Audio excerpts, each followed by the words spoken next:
the world is making some progress. Pointer tells us that most students in journalism school are women, while only a third move into the news industry. But we're better than London. There, the newsrooms are 94% male and 55% white. I will tell you that Latin America is doing pretty well. There was a recent study of 100 digital journalism startups in Latin America this summer that showed 62% had at least one woman founder. So that's just kind of the set the tone. Nicki Minaj really set the tone for us today.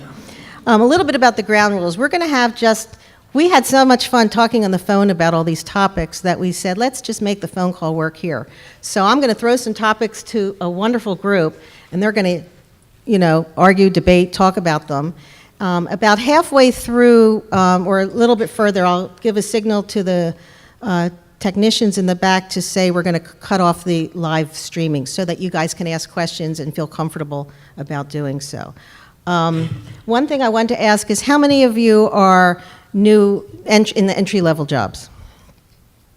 How many of you are in middle management interested in moving up? How many of you are in the position of being working parents and coming back after maternity or trying to move up in your organizations? Okay, did I miss any? How many of you are the boss? Yes, okay. All right. Let me tell you a little bit about the fantastic people that we have here today. Kat Downs, at this side, is the graphics director of the Washington Post. She's been at the Post for almost 10 years. She started as an entry-level designer focused on digital only. She worked her way through 5 positions to now lead a team of 24 that creates work for digital platforms and the paper. And Kat reminds us that she has 2 kids under 3. Latoya, one of Forbes magazine's 30 under 30 rising stars in media for 2013, Latoya Peterson is best known for the award-winning blog racialicious.com, which was the intersection of race and pop culture.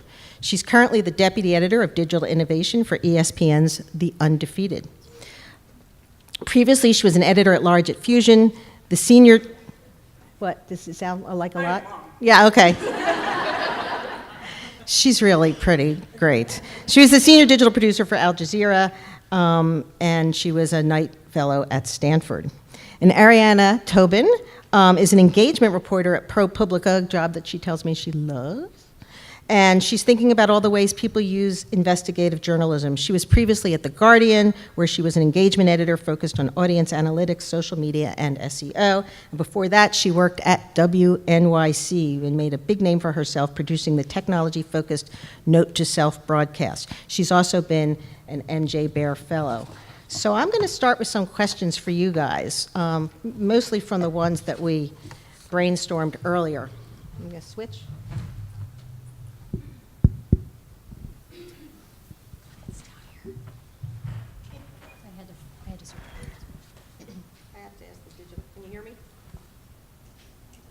Can you hear me now?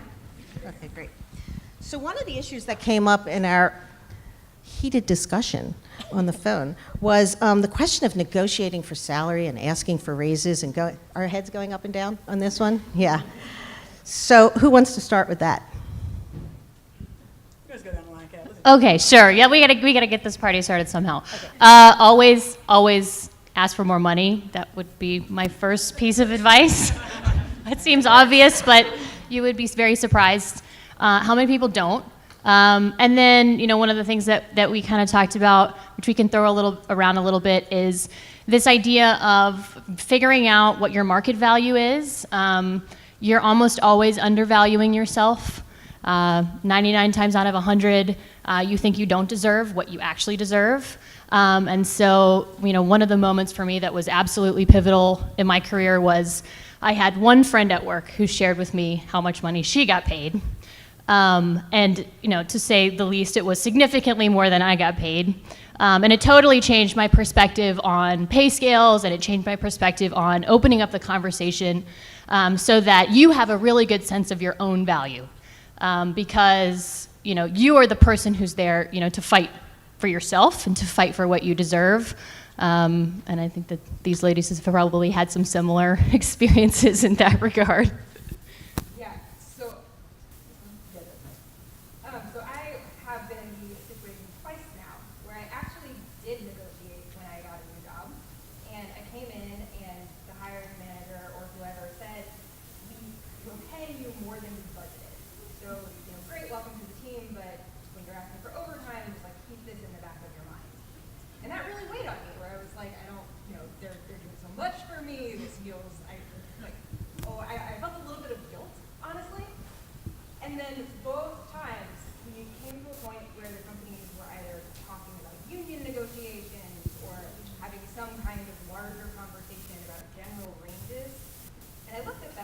realized that not only was I making like probably less than average for people doing the kind of work that I was doing, it was actually on the lower end.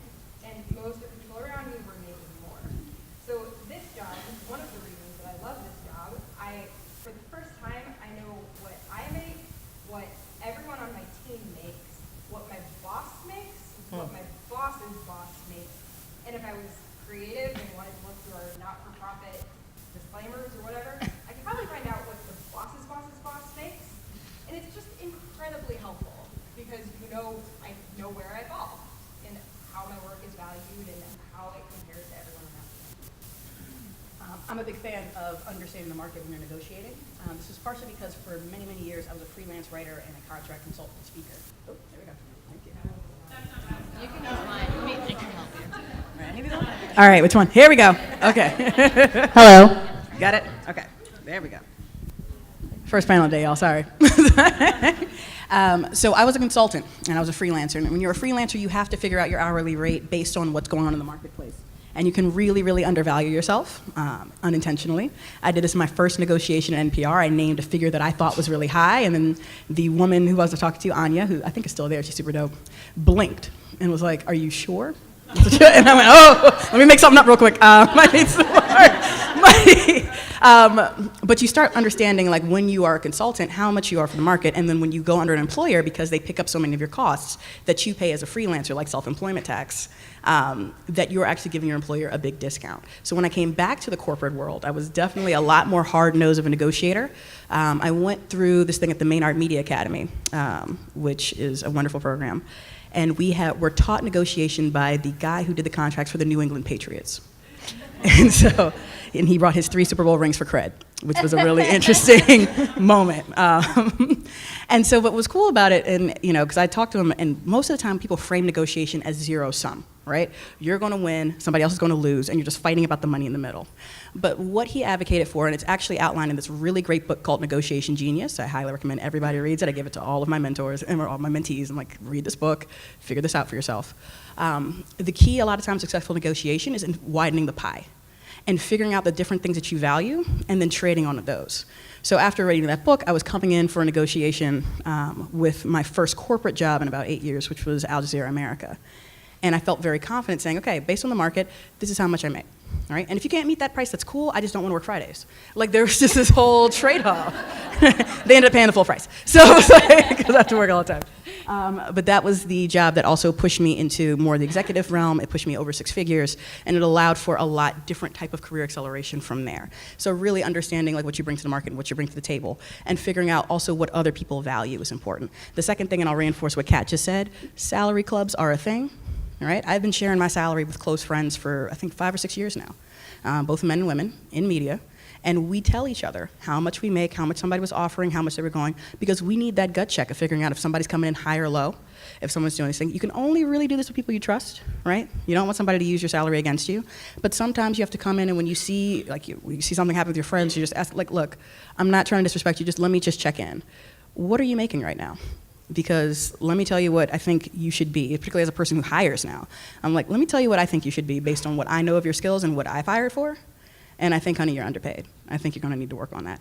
So finding people that you trust, building that network of support and mentors, and having mentors that help you get to the next level of where you want to be financially is critical if you think that you're going to try to be a player in this space. Because your salary impacts a lot more. It's not only your lifetime earnings and what you have in the bank, it's also how people perceive you. So you always got to remember that too. If you're coming in at a certain level, they expect you to earn it. I love the salary club idea. Can you unpack that a little bit more for us?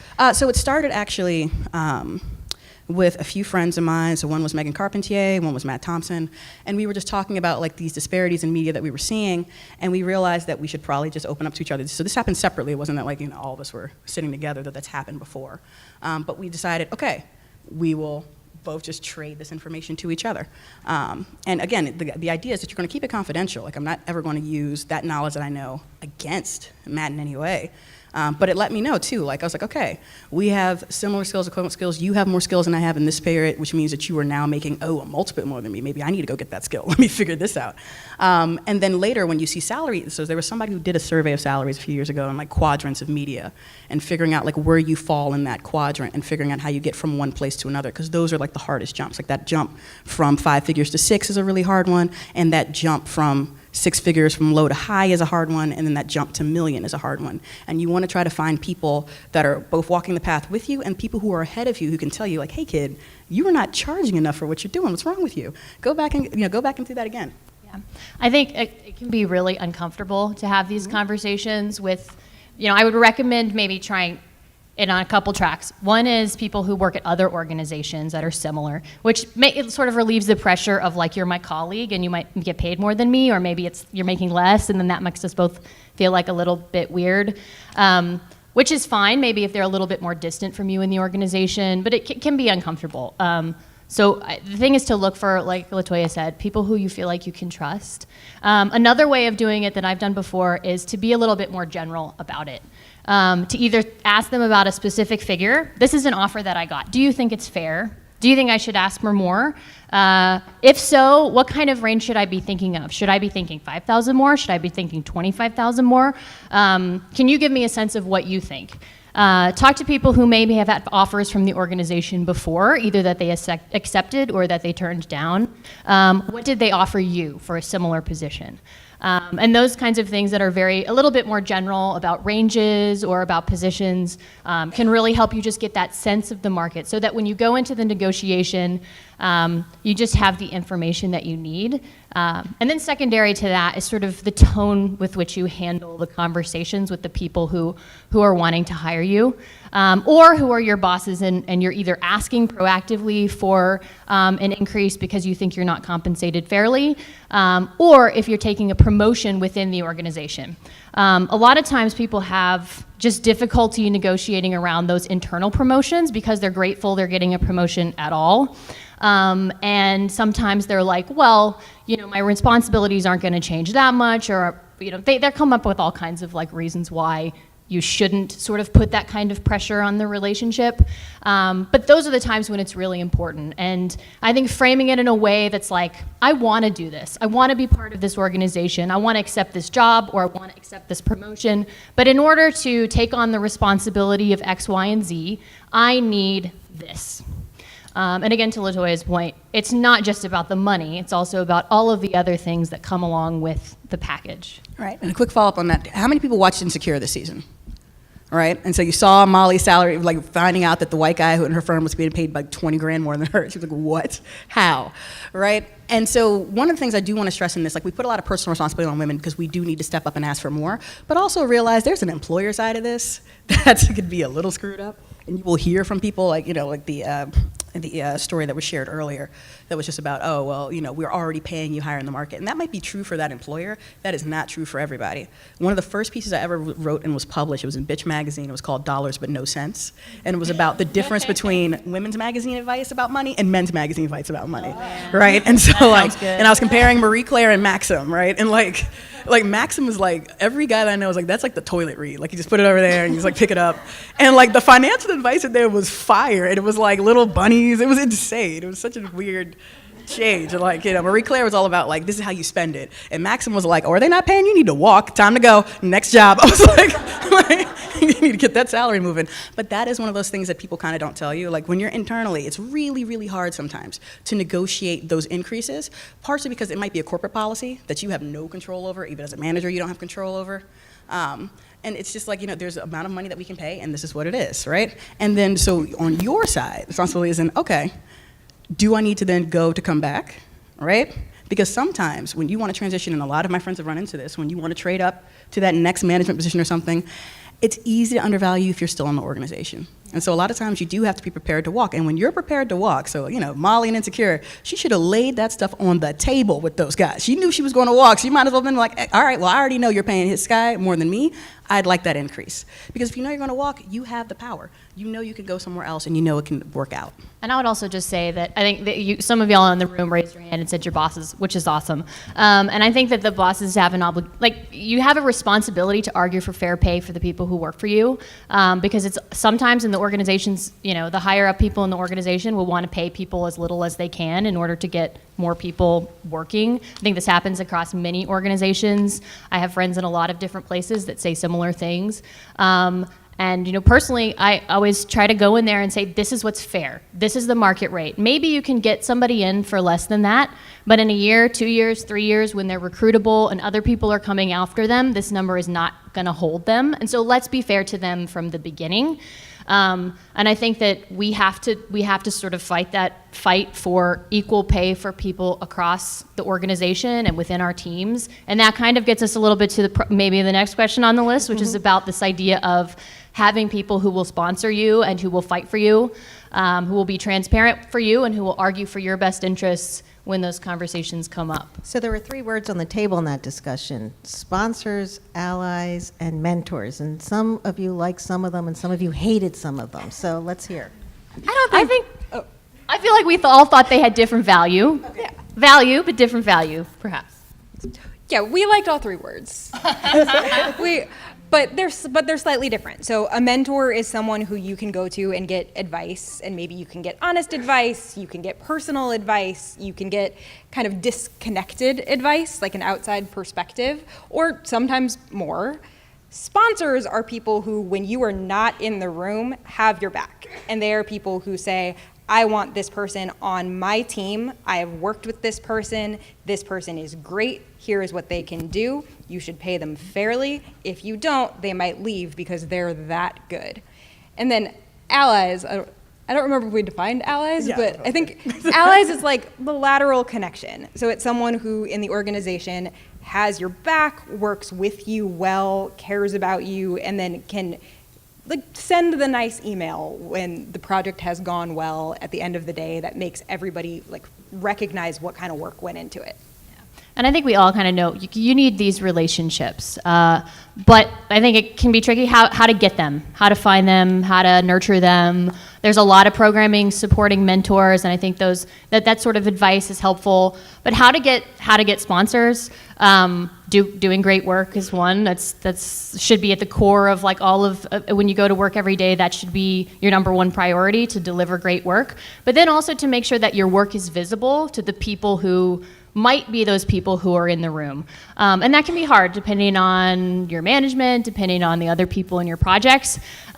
Speaking up in meetings is really important for that. Being the one to present your work. If you have an idea, be speaking up, be saying it. Gets back to, Sheryl Sandberg, sit at the table. I mean, that is, something that continually shocks me is how many people sit in the back of the room in our meetings. If you're in a meeting and you want to say something and you want to be seen, you need to be sitting at the table. If you sit in the back, it means you're just there to observe. And where you sit at the table also sends a message. Are you by the bosses, or are you far away from the bosses? Do you trust your own voice? All those things are coming through in your body language and the way you sort of present yourself.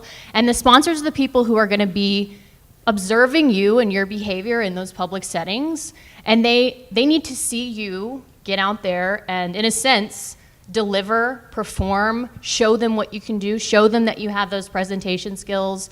And I think those are some of the things that can sort of make people start thinking, that person really had something valuable to contribute in that conversation. And then did you see their work on that project? And then did you see that other amazing thing that they did? And then those people start to exchange those ideas, and they start talking about you as somebody to watch. But if you stay very much in your hole, in your lane, in your burrow, it can be very hard for those people to identify you. Can I? Oh, I'm sorry. Go for it. I was just going to throw into that the idea of tooting your own horn comes up in lots of ways. It comes up in a meeting. It comes up in negotiations for salary. And one of the things that Ariana mentioned at one point was how do you tell people or get credit for something when you don't have a byline or your face isn't on TV? When you're a social media director, or when you have all kinds of other ways that are there? Yes, there are measurements, but how do you let people know that you deserve a seat at the table or that you've done a great job. You want to try that? Sure. Yeah, I think it's an issue, especially in digital media and especially in a lot of the roles that women gravitate toward. So being a social media manager, it's like maybe you put in weeks worth of work on creating some kind of viral Facebook video hit. And maybe you didn't make the video, maybe you managed it, maybe you had the idea for what it should be and you hired someone, and there's no like logical traditional reason that you get a byline, but you can talk publicly about what went into it. You can have your boss say, great job on that video publicly, and that's, I think, the best kind of sponsorship. Yeah, absolutely. Just to piggyback on that. I think as a boss, you also need to pump up your people to other people. And that can make a type of boss, which I think I'm this kind. I don't really like to like sell myself really hard to people. And sometimes that can take you feel the same way about bragging about your team because you're like, well, you know, people see their work and I don't want to be like over the top. You got to get, if you're that kind of person, you have to be uncomfortably effusive about your team's work. And I always think, well, you know, maybe they already know. And then I say, no, I need to say something. I need to say how X, Y, and Z person did a great job. I need to CC my boss on this email that says great work. You know, you need to make sure that they didn't miss the important things, and that kind of gets at that idea. Yeah, I think too, one of the biggest things you can do both as a boss and employee is to use your voice as often as you possibly can, even when you're afraid, because it's generally the time that you should be speaking up the most, right? I'm a habitual table sitter and line stepper. I'm always out of pocket. You can ask one of my mentors in the back, Jane, about this one, because she's already employed me at least once, and she still deals with me, so clearly it worked out. But one of the things that you can definitely do is make sure that when someone is sponsoring you, right, that you're willing to step up and take those risks and you're willing to perform because they're doing it at a risk to themselves. And that's kind of the big difference, right? Mentors are great. They're awesome. They're people that you cry on your shoulder. They're people that you come in for gut check, sometimes your salary check. Like, you need a strong network. And this is what we're really talking about here. It's a strong network, right? You need people who are going to have your back. And you want to make sure that in your career you are developing people that you can come and touch into. And it's not always the same type of relationship, right? So the mentor relationship between me and Jane or me and Dory, may she rest in peace, that was a lot more of a touchy-feely, I love you friendship relationship where we could go talk. My two sponsors, I'll use two examples from my current job, right? So I had two sponsors came in. They didn't know me very well. They saw me, they liked my work, and started doing things before I knew about it. So one was Marie Donahue. She's a super dope ultra producer who is transitioning out of ESPN right now. And one of the first things she ever did for me, she never told me she did. But she went and put my name in a senior executive women in tech group that Disney was running, right? And so when I looked at the other women on this thing, I was like, is this the CTO of Disney is in this group? Like, the VP of technology? I am a manager at this thing. I was like, total imposter syndrome. I was like, are you sure, Marie? And she was like, no, this is gonna be good for you, trust me. And so we did a matchmaking session with those women. And Marie, so I got matched with the CTO of Disney, who was Susan O'Day, who was super dope. And the first thing out of her mouth, yeah, Marie told me I had to meet you. And I was like, oh my God. Like, so suddenly, boom, 0 to 100, you're starting to talk to these people. So you want to make sure that when you're there, you have something to say, okay? Can't make your sponsor look bad. They won't do it again for you. So making sure that you show up and that you show out and that you make sure that you are representing yourself to the best of your ability and also putting forward those ideas that they liked in the first place. A lot of times I feel like women, we tend to dial ourselves down. And people do encourage that and they ask you to edit yourself or to go smaller. Right? And you want to make sure that in these key moments, you embrace your bigness, you embrace your light, and you move forward. Second mentor, Mark Raleigh. And so he was this super crazy gamer that I met in the very beginning. He ran the emerging tech unit at ESPN. And we happened to pop up at the same conference. He didn't know I was going to the Virtual Reality Developers Conference. I didn't know he was going to be there. They spotted me pretty easily. I was the only black woman there in like a, a conference of like 400 people. It's just the way it is in my industry. I would have never seen them, but they found me. And so, but when I was talking, Mark was like, yeah, hey, we've got a meeting at Pixar. You want to go? Sure. So he's like, come meet Bob at Pixar. Didn't tell me who Bob was. So I'm talking to Bob. I was like, oh yeah, Bob's in school. He's got this story about a black guy on a baseball card. This is dope. And later I'm trying to email Bob, and I was like, what's Bob's last name? And I was like, Bob Whitehill, stereoscopic 3D supervisor at Pixar. He runs all the 3D. Like, Had I known, I would have probably freaked out before that meeting. Okay, meet Bob. But, me and Bob are cool. We hang out, we talk. He talks about his side projects. People really, really are interested in what you're bringing to the table. And so your sponsors are the ones that are like, oh, you know what you should be doing? That. Why don't you go do that, kid? And those are the people that you want to look for. And you can make yourselves more attractive to sponsors. But sponsors, I've found, at least in my experience, and you guys can talk to it a little bit more, sponsors kind of pick you. You try to get noticed, but they really just kind of come in on their own and decide, okay, I'm going to help you out, kid, you can do it. Mentors is a little bit more of a developed relationship. It grows, it bonds over time, normally through stuff. But sponsors, they tend to come out of nowhere. They might not even know you very well, but they're the ones that go, you? Okay, let's do it. Yeah, on a meta note, one of my sponsors, probably one of the greatest things he did for me was John Keefe at WNYC, who's just the greatest human. Yeah, he's the greatest. That's my man. But he would say, let's pitch a panel together. I'll be on it. Of course, it will be approved. I'm great.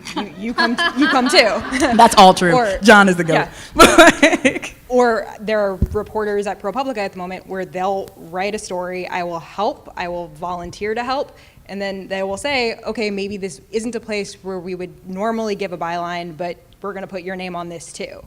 And that's the kind of thing, like I will do that if I have an intern. I will do it if I have a fellow. If I'm ever managing a team, like that's you. It's a cycle. Yeah. I started running my employees through my executive meetings, right? And where I was like, okay, I'm taking a meeting with this person in Bristol, it's a huge deal, like whatever. You come with me because I want you to figure this out. And I saw this actually at the Knight Foundation. There was a woman who was the head of a Native American focused healthcare network, I'm forgetting this, but she routinely traveled with 4 or 5 of her proteges for them to be in the meetings to understand, because she was like, we're investing in the next generation for them to understand what it actually takes to do this job, right? And so I try to make sure that I rotate out through my team and make sure that they all have the opportunities to sit at the big table, to be in the big meetings, to hear what's going on, so that eventually when they're ready in this part of their career, they know what kind of transition they're going to need to make, and they know what kind of skills they'll need to get there. So I'm going to try another topic, not the least bit controversial. Do women still do unpaid labor? Something called emotional labor? We had a good time with this one. So the reason I started with that Nicki Minaj clip, I was the one that sent that in, clearly.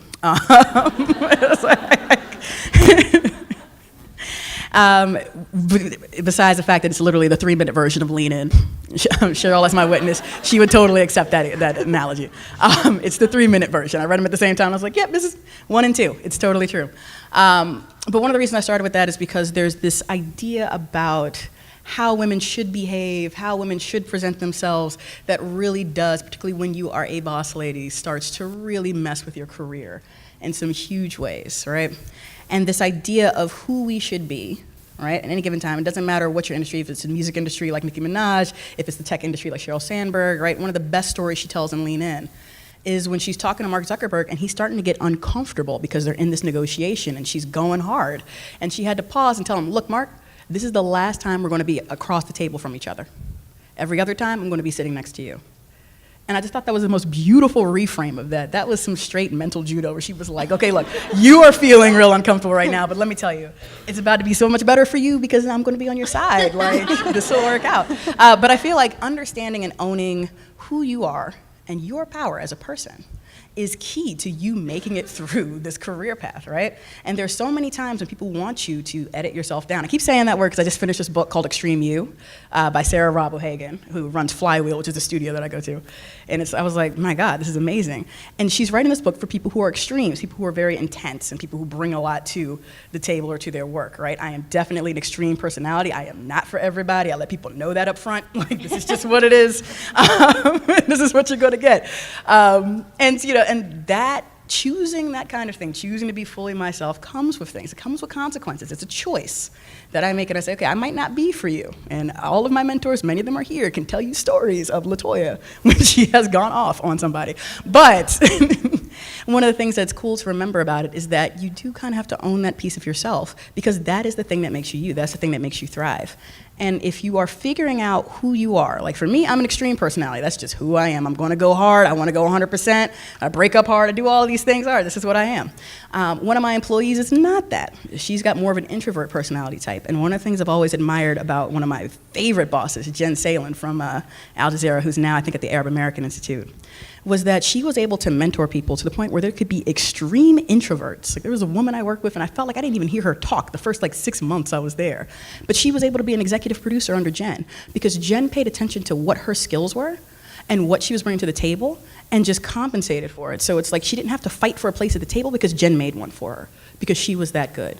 And every boss is not going to be like that. Every boss is not going to be there, but you need to figure out what it is. I don't want that producer to ever have to feel like she has to change her personality or like be somebody else other than what she is.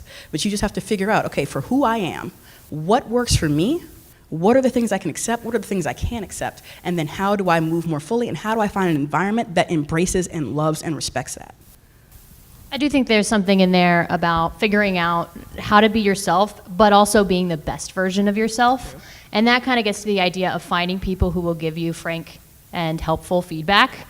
Not people who are going to make you necessarily feel bad, but a big moment for me was after I went to this, I got my first editing job, I was managing a team for the first time. I went down to Pointer, they do this thing in all their trainings, this 360 feedback thing. And you're supposed to ask people who work under you, for you, above you, and around you to evaluate you. And there's all these questions, and people can kind of go deep or they can be surface. But I found the feedback in there really, really valuable. And I think when you get feedback from people, you have an opportunity to do something about it, or to just say, well, that's me, just accept it. And I have found that when you tackle that feedback and when you think, okay, people perceive me in a certain way, what about what they're perceiving about that is helpful and good, and how can I harness that while addressing anything that might be, creating perceptions that aren't right, the way you look, the way you talk, the way you interact with people, the impressions that you give. You really need to understand that in order to amplify your voice in the organization. And so, not everyone is going to go to Pointer and get these complex evaluations, but you can ask your peers. You can frankly ask your boss. You can frankly ask people who have worked for you for a long time. What do you think? When you do your own reviews, you ask people. You can also review me. What do you think about how I'm doing? Do you need more feedback from me or less? Is there something that I could do to run meetings in a way that would help you feel like you had more of a voice, or help, we do a lot of active feedback in my team.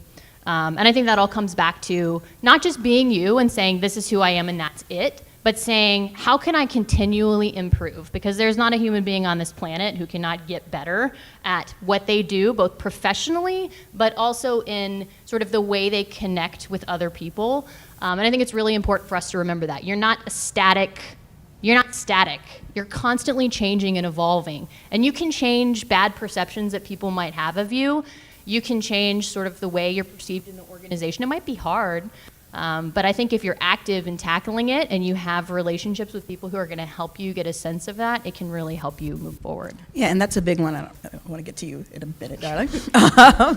And I think there's a big side of that too, to reinforce what you're saying, of, again, going back to your network and going back to the people that you trust and the people that are around you that can help you with that feedback, right? And so there's times when people will come to you and be like, you need to soften that edge. And you can go to your mentors and be like, did I come off as a jerk like this? Did I do this wrong? Like, what happened? And with somebody that trusts and believes in you to the point where you're like, okay, I can hear this type of feedback and here's criticism. And there's, of course, like, you are always kind of a continual person in development, right? There's not a point where any of us are finished or done, especially in our careers, or if you're a person like me who's insane and wants to reinvent your career every 2 years. Like, This is awesome. So now I was like, yeah, okay, I got the media game down, but what about this AI thing though? I want that, right? So like, if you're like that, you know that you're always going to be in the cycle of learning and changing and refining.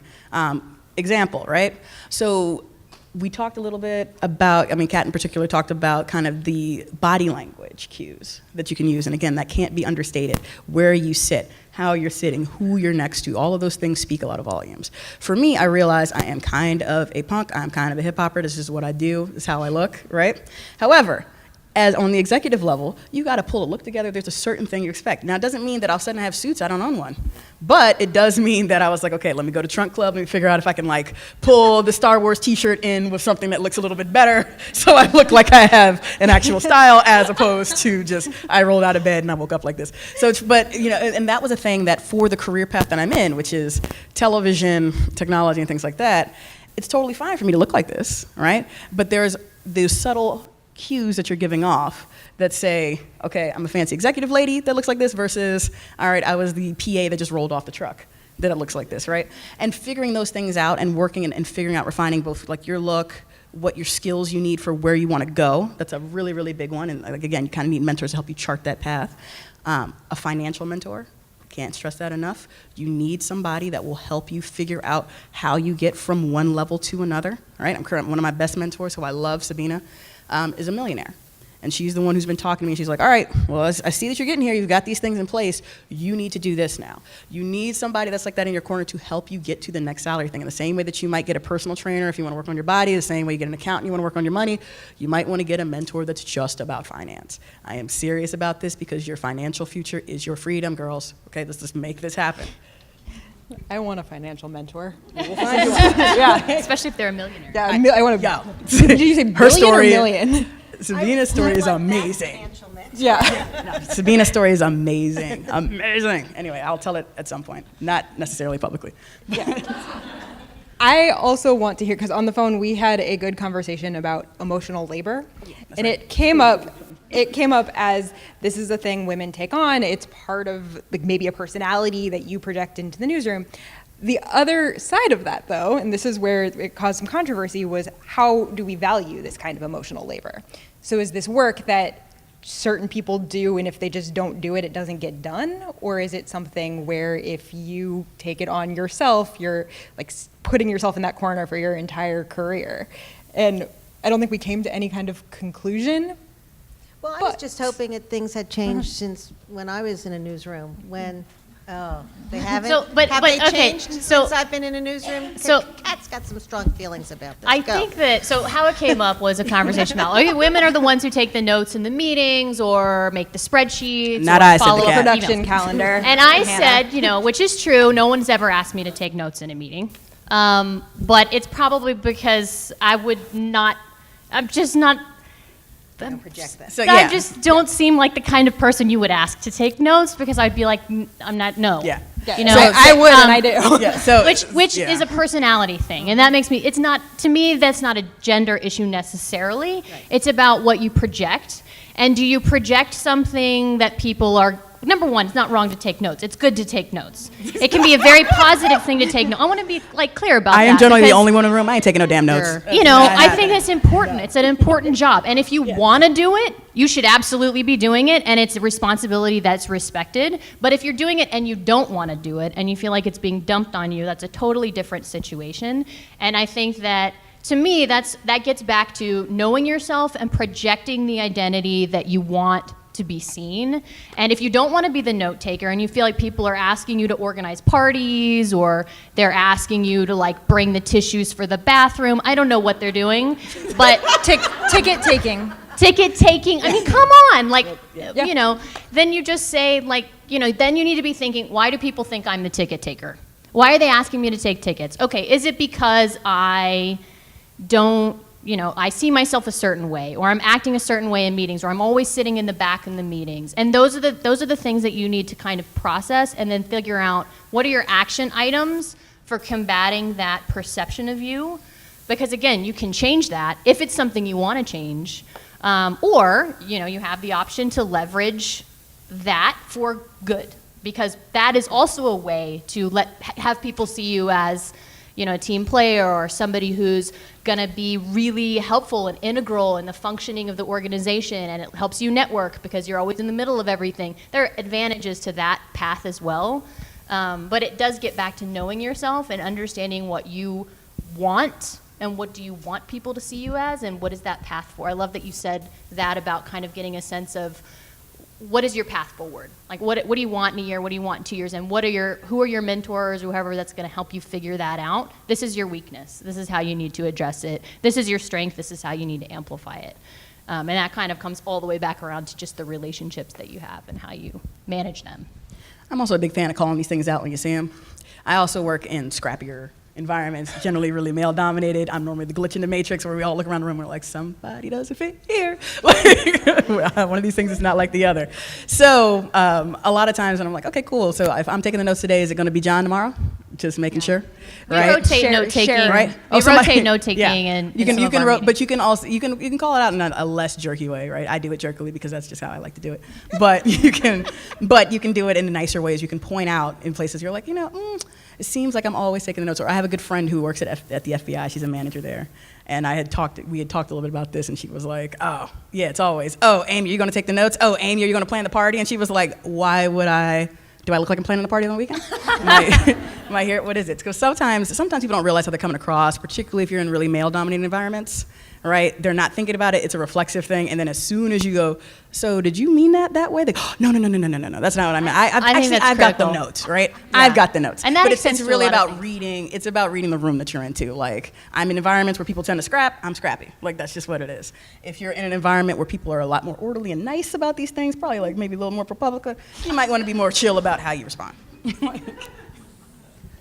So I'm going to use this opportunity, because we could actually talk to ourselves for the next couple hours.